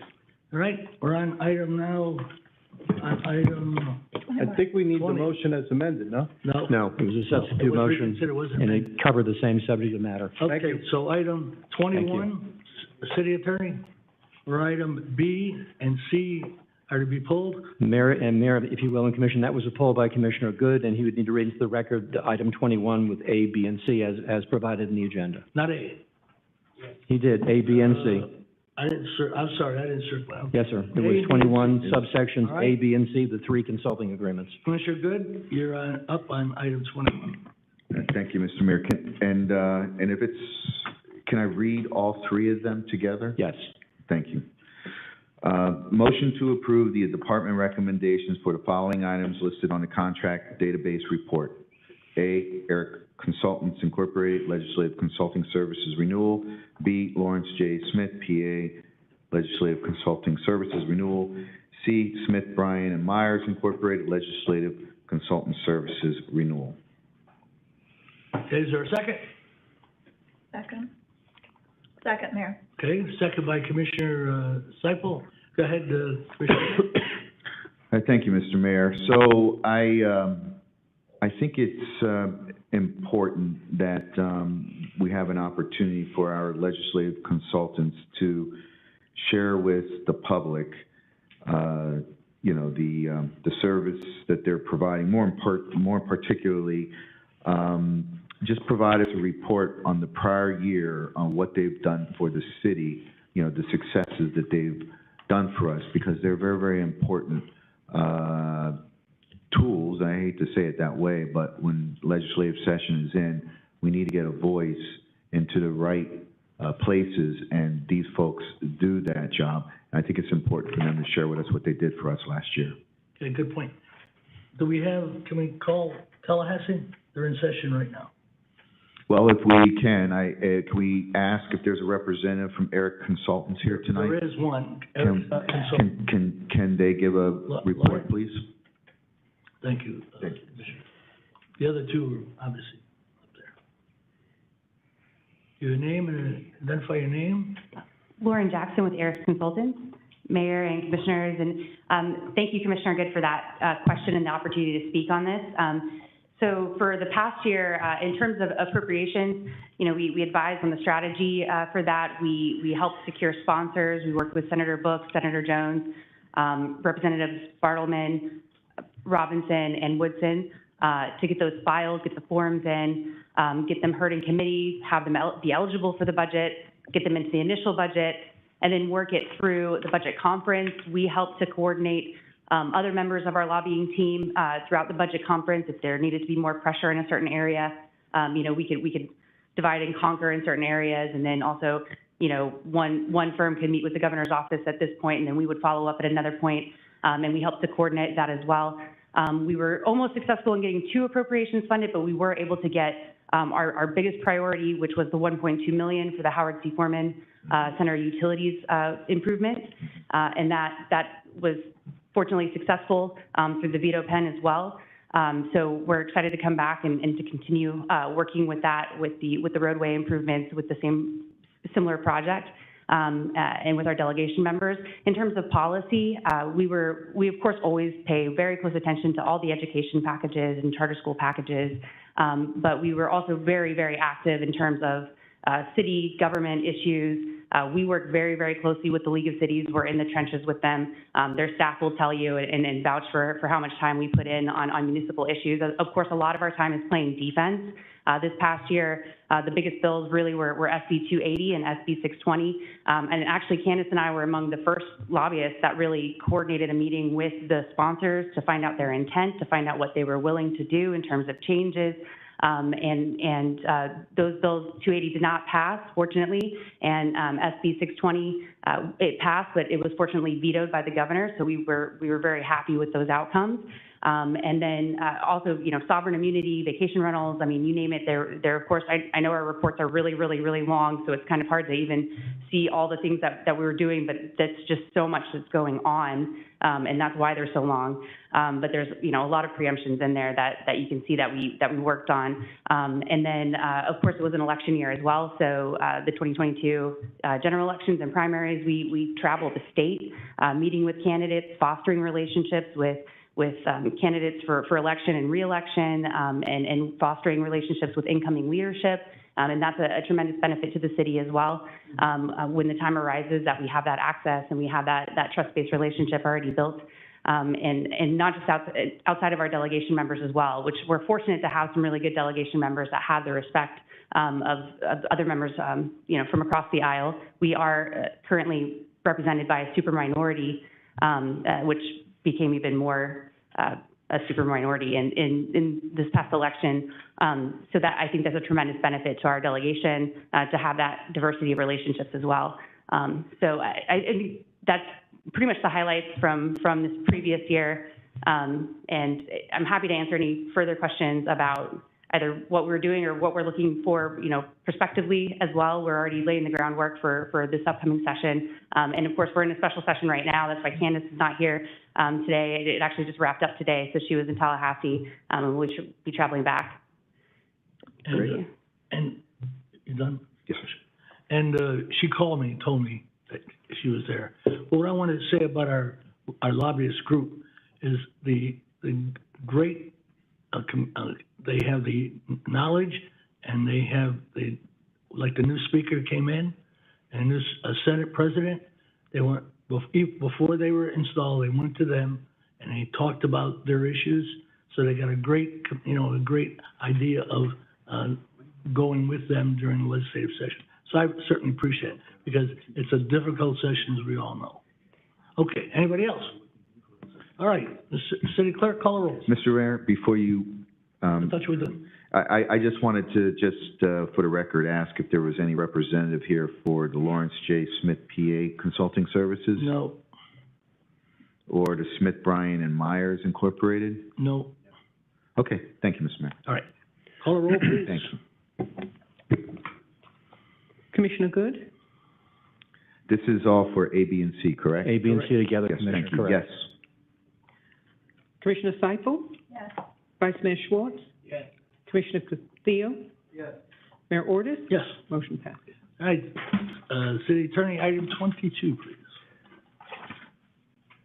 That's part of consent, Mr. Mayor. Oh, 22 was in the package. And addendum 2 is also in that package, Okay, let me. which exists, Mayor, as you saw on page 14. Hold on, let me just see it. All right, addendum 2, city attorney. Addendum 2, Mr. Mayor, was part of consent. Okay, then let's go to item 23, sir. Thank you, Mayor. Mayor and Commission, item number 23 for the record is a motion to pass proposed ordinance number 2022-15 on second and final reading, which will include a public hearing, Mr. Mayor. Proposed ordinance number 2022-15 is an ordinance of the City of Pembroke Pines, Florida, amending Chapter 152 of the city's Code of Ordinance entitled Flood Damage Protection, providing updates to regulations for accessory structures and flood hazard areas, providing updates to requirements for elevation of manufactured homes in flood hazard areas, providing for definitional amendments, providing for codification, providing for conflicts, providing for applicability and severability, and also providing for an effective date. Public hearing, Mayor and Commission, as required by the ordinance. Okay, is there a motion? Motion by Commissioner Castillo, is there a second? Second by Commissioner Seifel. This is a public hearing, public, Thank you, any Mayor. comment on this item? We'll close the public hearing. Discussion on the item. Call a roll, please, city clerk. Mr. Mayor, if I may just ask one question, please? I'm Who's sorry, called? very quick. Who is that? This is Commissioner Good. I'm sorry, Commissioner, go ahead. I know that, I just am curious in regards, I know we're talking about a code reference, but I believe that the city did basically an objection to the flood maps. I think our city engineer did something of that nature. I just wanted to ask, is that still active, or has that been laid to rest for the flood zones? Carl Kennedy, city engineer, yes, it's still active. I'm contacting them every month for an update, and they keep telling me soon, and they won't give me a date. And your effort is to take much of the areas out of these hazard flood areas, is that correct? Yes, what they assumed when they did their calculations was incorrect. At least that's what I showed in my calculations. So we'll see if they agree or not. You're going against a big agency, and we thank you for that. Thank you, Mr. Mayor. Okay, further consideration. Call a roll on item 23, please. Commissioner Castillo? Yes. Commissioner Seifel? Yes. Vice Mayor Schwartz? Yes. Commissioner Good? Yes. Mayor Ordus? Yes. Motion passes. For the record, Mayor and Commission, the permit number for that item is 2001. 2001 is the ordinance number. Thank you, Mayor. Thank you. Item 24, sir. Thank you, Mayor and Commission. Number 24 is also a motion to adopt proposed ordinance number 2022-16 on second and final reading, which also concludes with a public hearing. Proposed ordinance number 2022-16 is an ordinance of the City of Pembroke Pines, Florida, amending Chapter 32 of the city's Code of Ordinances entitled Departments, Boards, and Commissions, specifically at Section 32.161 entitled Composition, Appointment of Members, Terms of Office, providing updates to the Affordable Housing Advisory Committee member renewal and term renewal, providing for codification, providing for conflict severability, and finally providing for an effective date. And Mayor and Commissioner, a public hearing on item 24. Thank you. Okay, can I have a motion? So moved. Moved by Second. Commissioner Good, is there a second? Second by Commissioner Seifel, public hearing. Public, any public? Okay, we'll close the public hearing. Let me just say that, this update, this affordable housing that we brought in is doing such a great job, and Commissioner Good, we appointed you as the member from the commission onto the advisory board. Did a hell of a job, and so thank you very much, and we appreciate it. Thank you, Mr. Mayor, and I also thank our co-chair, the vice chair. Yeah, that's right. Good job. Okay, further discussion. Call a roll, please. Commissioner Good? Yes. Commissioner Seifel? Yes. Commissioner Castillo? Yes. Vice Mayor Schwartz? Yes. Mayor Ordus? Yes. Motion passes. Thank For the you. record, Mayor and Commissioner, the permit number is 2002 on that item number 24. Appreciate it. Item AD, addendum 1. Addendum 1, Mayor and Commission, which comes from the previous public hearing. It's proposed resolution number 2022-R28 is a resolution of the City Commission of the City of Pembroke Pines, Florida, approving the program year 2021 Consolidated Annual Performance Evaluation Report, now known as the CAPER, for Community Development Block Grant Programs, providing for recordation, providing for conflict severability, and providing for an effective date. The prior public hearing was conducted earlier on in the agenda, Mayor and Commission. Items on the floor for your consideration. Okay, we need a move by Commissioner Castillo. Is there a second? Second. Second by Commissioner Good. Discussion? Public, hearing none. City Clerk, call a roll. Commissioner Castillo? Yes. Commissioner Good? Yes. Vice Mayor Schwartz? Yes. Commissioner Seifel? Yes. Mayor Ordus? Here. Motion passes. For the record, Mayor and Commission, the permit number of item number 24 is 3809. Thank you, Mayor. Thank you. On the regular agenda, item 25, sir. Thank you, Mayor and Commissioner. On the regular agenda, the discussion and possible action to direct the city administration to work with the Broward County Legislative Delegation and lobbyists in the upcoming 2023 legislative session for the fiscal year 2023-24 legislative priorities and appropriation requests, all of which is made a part of the backup online as well as in the Green Book on the floor, number 25. Thank you, Mayor and Commission. 25. We're just discussing, anybody want to discuss what the item or any intricacies of the item? I know Commissioner Good just said it with one of the lobbyists. Are we okay with that? We don't have a motion on that, right? City Attorney? Passable action, Mayor, will require action to embrace the backup and the suggestions for that Okay, you want to issue. take some action? Okay, is there, Yes, Mayor. want to do a motion on it? Need a motion. Moved by Commissioner Castillo. Is there a second? Second by Vice Mayor. Discussion? Okay, hearing none, call a roll on possible action. Mr. Mayor, I do have one question, sorry. Okay, go ahead. Just, because we do have, one of our consulting lobbyists with it, what is the, general vibe on the, for appropriations? Because I'm seeing it shift more towards things that are like construction ready. If we may get a response to that? Changes with leadership. Thank you, Mayor, and thank you, Commissioner Good. Yes, that's correct. They like to have shovel-ready projects. With this particular project, because it is state-owned property, we feel like we can, for example, we were able to kind of get more of a multi-year deal. They like to have the funding expended within the fiscal year too as well. That's one of the parameters we typically look for. But I think we have a little bit of wiggle room with some things because of the fact that it's a state-owned property. But yes, they tend to like to be construction ready and the funding expended within that fiscal year. Okay. And to the city manager, if I may, Mr. Mayor? Go ahead. I mean, do we already have design plans for these, or are these requesting, dollar amounts in the absence of any prepared plans? City manager? Carl can address it, but I believe we're in pretty good shape as far as, some of these designs. Okay, Okay, all right. thank you. Okay, call a roll on item, we did that, right? Item Call a roll on that one. Call a roll on item 25, please. Commissioner Castillo? Yes. Vice Mayor Schwartz? Yes. Commissioner Good? Yes. Commissioner Seifel? Yes. Mayor Ordus? Yes. Motion passes. as you heard, the league, really involved now because of the session, the special session, and, all of the, committees that we're on, transportation, taxation, all of those. So we've been very, very active. So we're all part of that activity. Manager? No items, Mayor. City Attorney? No items, Mayor. Okay, item 26, Vice Mayor, can you take over? Go ahead, Mayor. Discussion with possible action to approve a co-sponsorship and funding for Table of 10 at the Prestige Club's Disco Fever Annual Gala, Saturday, January 21st. They do a great job, Mayor. And Commission, we need to get Oh, I'm sorry, is it about? is there a second to the Mayor's motion? Second. Seconded by Commissioner Good. Discussion. Members of the public, seeing none. City Clerk, call the roll, please. Mayor Ordus? Yes. Commissioner Good? Only if the mayor shows us his John Travolta move. Yes. Is that a substitute motion, Commissioner Good? Vice Mayor Schwartz? Yes. Commissioner Seifel? Yes. Commissioner Castillo? Yes. Motion passes. Thank you. Commissioner Castillo, item 27. Thank you.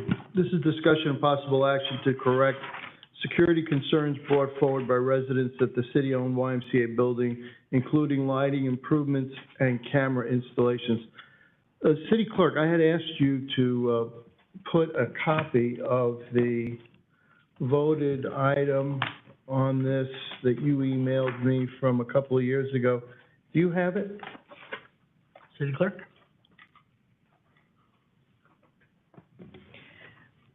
Mayor? Yes. Okay, I'm looking through. We had provided instruction to have a copy on the dais. I'm not seeing a copy. I can show it on the overhead if you'd like. That's fine.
Okay.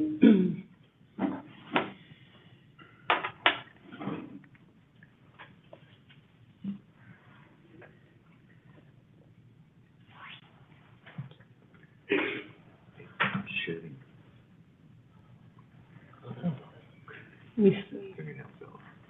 Okay. Let me see if I can transfer it to the other.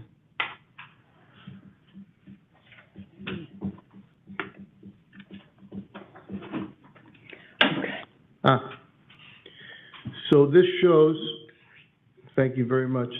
So this shows that on, I guess it's the meeting of 1/16/19, is that right?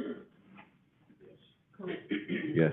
I had an item, discussion and possible action about property lighting and security at the property lot at the YMCA.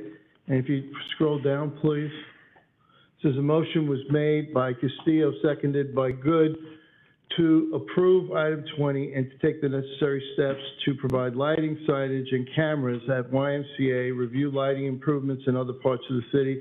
The motion carried by the following vote, and it was unanimous. And in fact, at the YMCA, some trees were cut. I am told some lighting was improved, but the lighting there is still dark, and there are no cameras. So I had this discussion with Mr. Dodge, because we continue to get complaints about this from crime victims. who I should say should not be scolded, because, they may make an error of memory. Many of these individuals, like the one that wrote us, is a student, and students have, a lot on their mind. And this one, was a little bit distracted, and her car was broken into, and her things were stolen. She is a crime victim. So, at any rate, I had the conversation with the city manager. The city manager says that he has a plan to improve the lighting and to install some wireless cameras, was it? Yes. And how quick do you think that can happen? Mr. Cafford?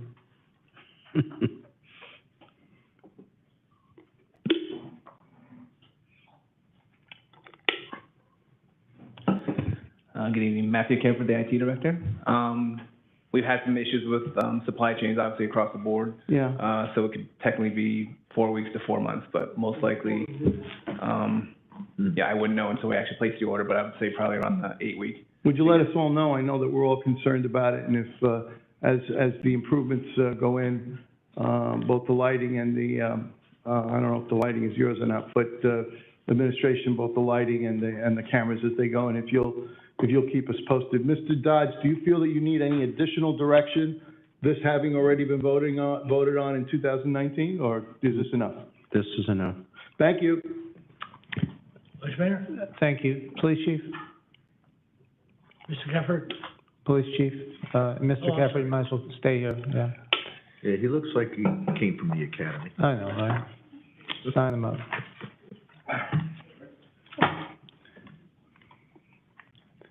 Chief, good evening. Chief, we passed this item, it'll be 4 years in January. You been the chief since we passed this? I think the night of. The night of, I don't right? even know if I was at that meeting, but that's the night of my promotion. We certainly gave you a handful of things to do on your first day. Chief, do we have any crime stats for the last 4 years at this specific location that's being inquired? I don't know, I don't want to be rude to you, but if we can all sit and listen to the chief. If you can sit down, Commissioner, it'd be great. I'll stand up. Thanks. Last 4 years, have we broken down how many of these crimes of opportunity have occurred in the daytime versus crimes of opportunity at night? Well, I have the stats for the last 3 years, and out of about 21 break-ins, 2.5 to 3 were at night, possibly. All right, so roughly 90% have happened in the daytime. 21 break-ins at this location compared to other gyms in the, throughout the city. Is this typical? Is this higher than normal, lower than normal, outrageously high for crimes of opportunity like this? It's just very similar at most of the gyms. All right, so across the board. Do we know if the YMCA, who pays us $1 a year for the building, do you know if they provide any golf cart security, any folks riding around to prevent their paying customers looking out at their cars? Not that I'm aware of. But you are aware that the Pembroke Pines Police Department has taken the positive step of putting signs out in the parking lot and to secure your valuables, lock your cars, and we've had social media campaigns throughout the city over the last 4 years about doing the right thing. Is that true? Point of information, Commissioner Castillo. I was there today. There's no signs. There are no signs of that type anywhere. And I emailed earlier the city manager and let him know that. There are no such signs. Okay, Vice Mayor, continue. Police chief, do you know how long those signs have been stolen? They're supposed to be there? I mean, it's been 4 years. If we're going to bring something back, certainly, that we had to have known that the signs were installed at some point, say, Manager, 4 years ago, 3 years ago. I know it's a polling place. I know that you spend hours and hours, you know, every couple of years standing out there hawking votes. I can imagine that there's got to be noticing these signs out there. So, do we have signs out there that you're aware of, or were they stolen? I have not checked it. Christina has told me in the past that there was signage on the door of the YMCA, and there was, at one point, signs in the parking lots advising people not to leave personal belongings in the vehicle. City Manager, or thank you, Chief. I think do cameras prevent crime? They could. They could be a deterrent. Having police officers riding with their cruise lights on throughout the day or nighttime, does that deter crime as well? Possibly.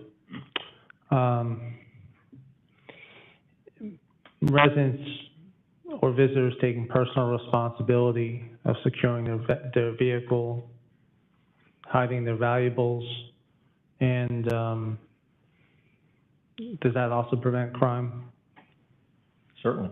Okay, so City Attorney, do you know if there's anything in the YMCA agreement that requires them to have signs on their property, anything that they're renting, the parking lot? Point of order, Commissioner Castillo. The property belongs to the city of Pembroke Pines. City Attorney, is there anything in the agreement that requires the YMCA to take personal responsibility for their paying customers? May I respond, Mr. Mayor? City Attorney? I've not seen the document in recent days, but I don't recall that being a specific provision. I'd have to review that to confirm. City Attorney, would there be anything prohibiting this commission from amending an agreement to require the YMCA to provide these types of security for paying customers, just like any other gym that has a membership throughout the city? May I respond, Mayor? To the extent there is an option for the city to do that, it is city property, and that might be something that the city could, I'll use the word impose, if it's an outgrowth of the contract. So, City Attorney, is there anything that would prevent the city from negotiating with a party who pays us $1 a year to take some responsibility for their business, to ensure that their customers not only have a great time, but when they come out, that their cars aren't smashed into? No, sir. But that would not be prohibited. It wouldn't be prohibited. So do we require other vendors that rent city property to have general liability insurance and alike, so that in the event that something like this will occur, that the city doesn't get sued? It is typical for contracts for services and for the availability of property that's being leased or otherwise licensed, there would typically be an insurance requirement. And are you aware if the YMCA has one of these requirements? Not having seen the contract in some time, my recollection was there was an insurance provision or so at the time it was executed. Any further discussion? No, I think that's all. Okay. Merry Christmas, Chief. Okay, everybody, thank you for a good meeting. Merry Happy holidays, Christmas. all. What's that? Happy holidays. Yeah, everybody have a good, don't eat too much. I already did. I know, me too. Barbara's a good cook. Yeah. Look at this, you don't have one.